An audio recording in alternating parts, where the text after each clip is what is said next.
also with Jag with a $5 super sticker, hot diggity dog. He says Jay and Keltz was good, solid B grade for the draft, especially UDFA signings. Do Niners project West and Poe at center? I thought Leon O'Neal, Kalia Davis were great. Just to hit on these few topics real quick. What do you think about Donovan West? That's the Arizona State gentleman, offensive lineman, and then also Poe. What do you think? What do you think of those two gentlemen at center, especially if Alex Mack doesn't come back? Man, I definitely think both dudes could make the team. It wouldn't surprise me. It goes back to what Kyle Shanahan and the 49ers want to do. Like Drake Jackson, yes, he has the capability of taking that spot, but are they going to put him there right away? I feel like someone like a West and Poe have capabilities of taking people's spots, but will they do it right away? One thing I do want to say about Poe, I don't know if you've seen some of the videos. You know, he had a workout video where he described himself, I think, as a guard and a fullback. I saw that, yeah. This man was coming out.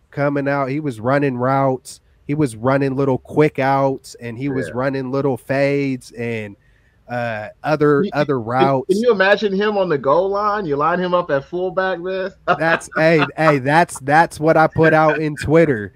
Man, because I'll start really having daydreams of what I'm going to see on the field. I'll start really. I'll come out of myself. And I'll try to say, hey, how are the Niners looking at this? And I'll start daydreaming on what it's actually going to look like. What kind of picture are they painting? What pieces of the puzzle, you know, whatever don't make sense to me, let me see if I could look at it through the 49ers' eyes. And I started having daydreams of the announcer saying, you know, whatever number he's going to be, you know, is eligible, you know, on the goal line. I put it on Twitter. I was like, I can already hear the announcers. Jason Poe is eligible as wide receiver, you know, and I could see that being an element of surprise. I don't think it would ever be something you see on a normal basis, but kind of like how Juszczyk would be used every 2 to 3 games, he'd make a big play. It wouldn't surprise me if we see 2 or 3 times next year in, you know, crucial moments where we pull that element of surprise with Poe. Man, that would just be beautiful to see a 300-pound dude that's that agile to be able to pull some stuff like that off.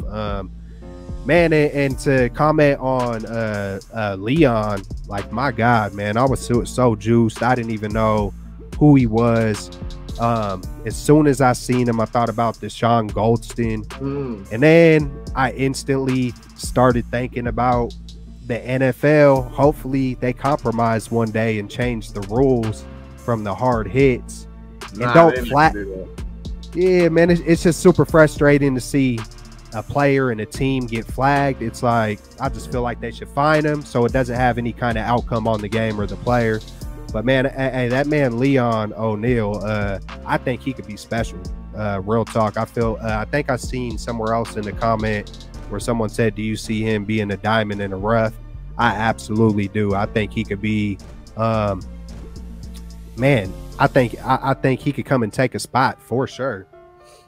Yeah, you know, in regards to Donovan West, I couldn't believe he didn't get drafted. I mean, he was projected in some mock drafts to go 3rd or 4th round, and to pick him up as a UDFA, I mean, we picked up a dozen guys, but to pick up Poe and West, that's incredible. That's incredible value, right? Incredible value. These guys can come in and compete.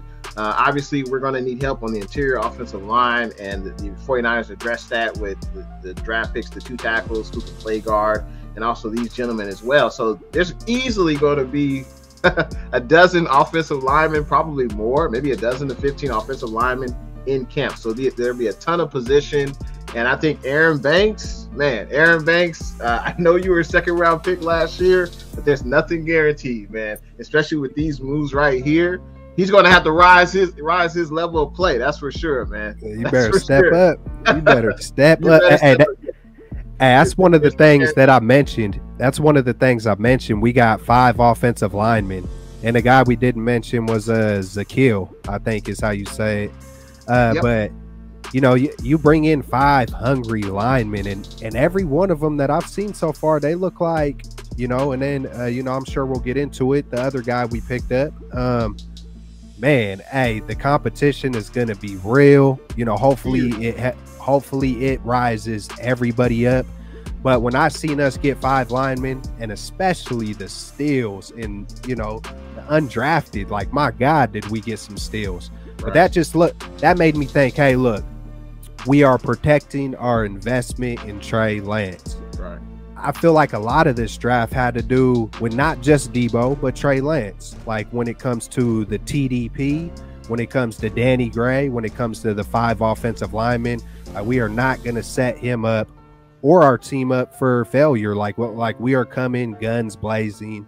Watch out, NFL, man. But you know, hopefully our offensive line, you know, because that's a unit. They're going to have to communicate, work together. Hopefully they could get it together quick so we don't see a couple of 3 to 4. So we don't put ourselves in a hole early. Hopefully that unit could come together quick. Absolutely. I mean, there's going to be a lot of competition along this offensive line. I mean, outside of Trent, let's say best case scenario, obviously we got the big silverback, Trent Williams at left tackle. At right tackle, best case scenario, McGlinchey comes in, he's healthy, he returns back to form, and he's a dominant run blocker. Let's say if Mac retires, I think that's at least 2 spots available. Could be center, left guard. Obviously Brunskill's there. If Mac retires, Brunskill could move over to center, or he could stay at right guard, because I don't anticipate any player really beating out Brunskill. I would be surprised by that. But if that happens, I think that's great, because that means they're just that much better than Brunskill. And I think Brunskill brings tremendous value to the team and his versatility. He can play every position along the offensive line. But, man, you got about 13, 15 guys who are hungry, and there's really no position that's guaranteed, you know, outside of Trent and McGlinchey. Everything else is up for grabs, I think. And if McGlinchey's healthy, I don't see anyone beating him out at right tackle.